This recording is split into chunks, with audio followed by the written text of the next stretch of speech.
तो guys welcome back to wings Udaan. This is Pankil Kapoor. Guys आज मैं आप सबके लिए लेके आया हूँ top 10 MCQs for your JK SSB account assistant computer portion के लिए। और ये सभी एमसीक्यूज जो हैं ये आपका जो पहला चैप्टर हमने अभी पढ़ा है इंट्रोडक्शन टू कंप्यूटर, जहाँ हमने जनरेशन ऑफ कंप्यूटर्स भी पढ़े हैं, तो ये उनके ऊपर बेस्ड है। मैं इतना ज़रूर बता दूँ कि इस चैप्टर के अकॉर्डिंगली सिर्फ ये 10 एमसीक्यूज हैं, यही इंपॉर्टेंट नहीं है। इसके बाद मैं एक और वीडियो लेके आऊँगा जहाँ पर मैं 10 एमसीक्यूज को और लेके आऊँगा, बिकॉज ये ऐसा चैप्टर है जहाँ से लगभग 3 से 4 एमसीक्यूज पूछे जाते हैं एग्जाम में। इंपॉर्टेंट है बिकॉज हिस्ट्री भी इसी में आती है और क्लासिफिकेशन ऑफ कंप्यूटर्स इसमें पढ़ते हैं, और कंप्यूटर्स के बारे में हर वो चीज़ जो शुरुआती दौर में बच्चे को पता होना चाहिए वो सब पढ़ते हो, इसलिए ये इंपॉर्टेंट है। तो मैं आपको समय दे रहा हूँ स्क्रीनशॉट लेने का, आप लीजिए, पहले खुद ट्राई करना होगा, ज़रूर करिएगा। देन उसके बाद हम इसे सॉल्व करते हैं, देखते हैं इन क्वेश्चंस में क्या पूछा जा रहा है हमसे।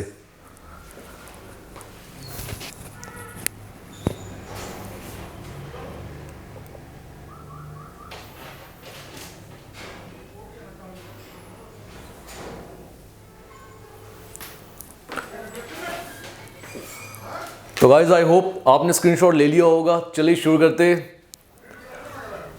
गाइस पहला सवाल है यहाँ पे, वहां पूछा जा रहा है हमसे a hybrid computer is the one having the combined properties of, कि जो हाइब्रिड कंप्यूटर है ये वैसा है या ये वो है जिसमें कंबाइंड प्रॉपर्टीज इनमें से किस में से है। आपको याद होना चाहिए कल की वीडियो में ही हमने हाइब्रिड कंप्यूटर्स के बारे में बात की थी।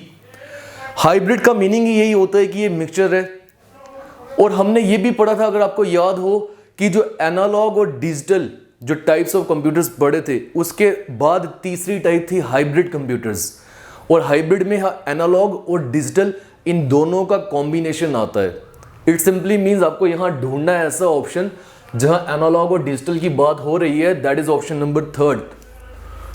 तो गाइस कौन सा आंसर सही हुआ? ऑप्शन 3। Clear guys?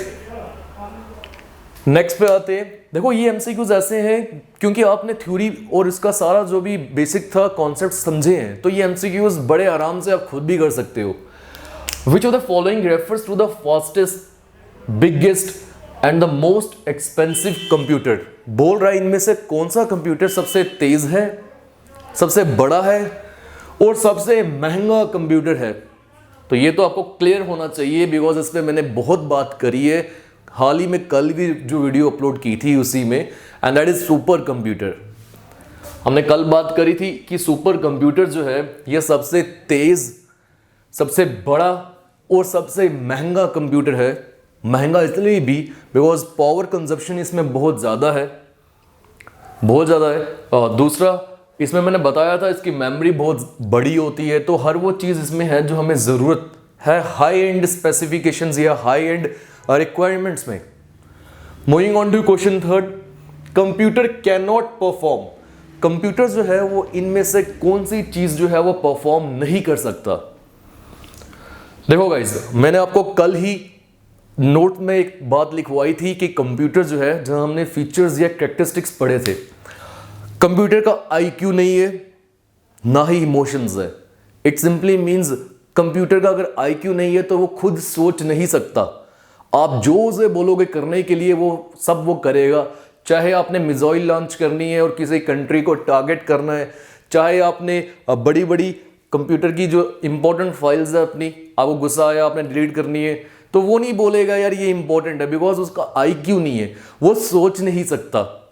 वो सिर्फ आपको आंसर दे सकता है, जो आप सवाल उससे करोगे वो कुछ सोच नहीं सकता, ठीक है। और आपके वर्क के ऊपर जो भी आपके सवाल है उनमें प्रोसेसिंग कर सकता है। हमें पता है कि कंप्यूटर में इनपुट जा सकता है, आउटपुट उससे हम ले सकते हैं, प्रोसेसिंग तो ऑब्वियस सी बात है वो होती ही है। तो क्या चीज़ नहीं हो सकती? सिर्फ कंप्यूटर सोच नहीं सकता, थिंकिंग नहीं कर सकता। Clear guys?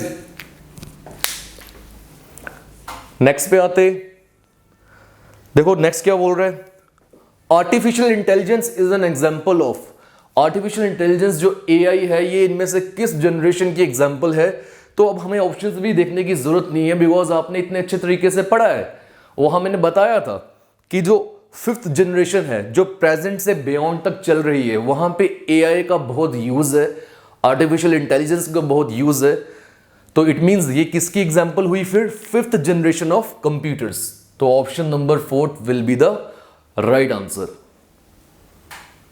देखे कितने स्पीड में हो रहे हैं, सिर्फ इसलिए बिकॉज आपने समझा है। और गाइज नेक्स्ट वीडियो में 10 MCQs और लेके आऊंगा मैं इसी चैप्टर के रिगार्डिंगली, सो दैट हमारा एक भी सवाल इसमें से गलत ना हो।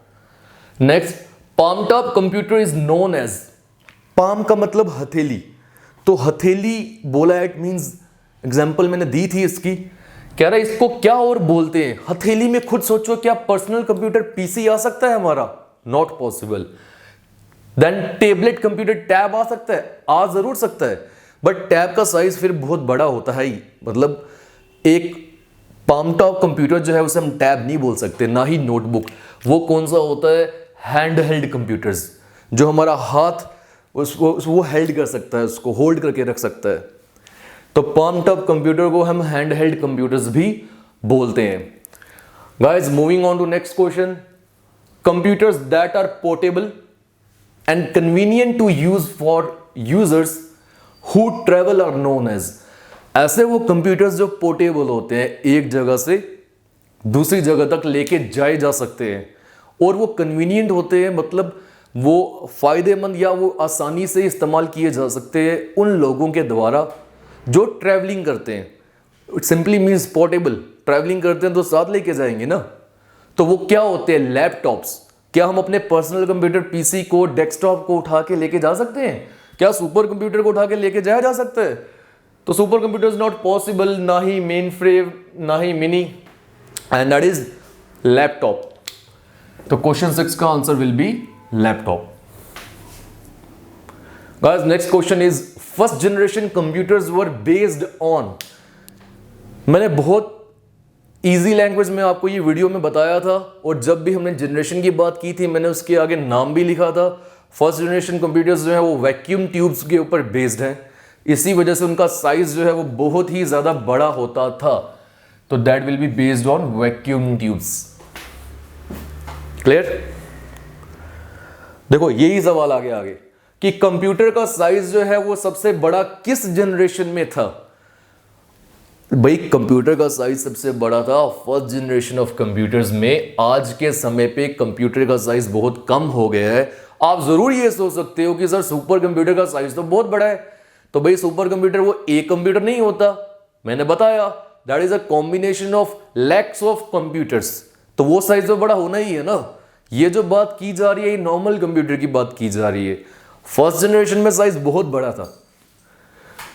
अब आते हैं दो important question guys. Who is known as father of, जब भी बच्चा यहां तक रीड करता है कि किसे फादर बोला जाता है, वो ध्यान से ये नहीं पड़ेगा आगे कंप्यूटर नहीं बोला, आगे मॉडर्न कंप्यूटर बोला है। मॉडर्न मींस कि जो आज के कंप्यूटर्स हैं। तो गाइस चार्ल्स बेबेज आपके माइंड में जरूर आ रहा होगा, बट इसका आंसर चार्ल्स बेबेज नहीं है। मॉडर्न कंप्यूटर की जब बात की जाएगी तो एलन ट्यूरिंग जो है ये है फादर मॉडर्न कंप्यूटर का। यहां डेनिस रिची जो है इन्होंने लैंग्वेज सी या C++ लैंग्वेज दी थी। एक बाजार ने स्टोर्सअप थे, नेपियर ने कुछ कैलकुलेटर दिया था। Charles Babbage is known as father of computer, not modern computer. Modern computer की बात आएगी तो that will be Alan Turing. And next question is वही जो हमें अभी बात कर रहे हैं, who is known as father of computer. यहां पर बात करेंगे हम चार्ल्स बेबेज की, तो it means option 3 will be the right answer. जब हमें वो बोलेगा कि मॉडर्न कंप्यूटर के फादर कौन है तो Elon Turing, and when examiner ask कि कंप्यूटर के फादर कौन है तब हम चार्ल्स बेबेज की बात करेंगे। तो गाइस ये थे आज के टॉप 10 MCQs जो इंट्रोडक्शन टू कंप्यूटर के ऊपर बेस्ड थे। आई होप आप सबको ये जरूर अच्छे लगे होंगे।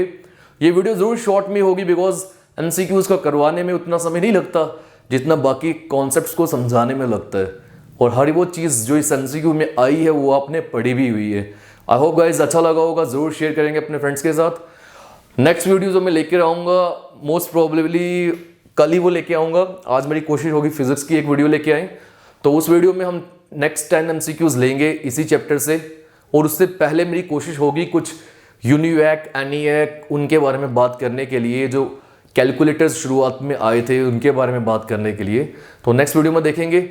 आपको एक बात दोबारा से बता देता हूँ, डिस्क्रिप्शन बॉक्स में different links of our social media platforms जो हैं वो दिए गए हैं, be it be Instagram, Facebook page, Facebook group, Twitter and then Telegram channel. आप उन्हें ज्वाइन या फॉलो कर सकते हैं। मिलते हैं नेक्स्ट लेक्चर में, आज के लिए इतना ही। Till then good bye, thank you.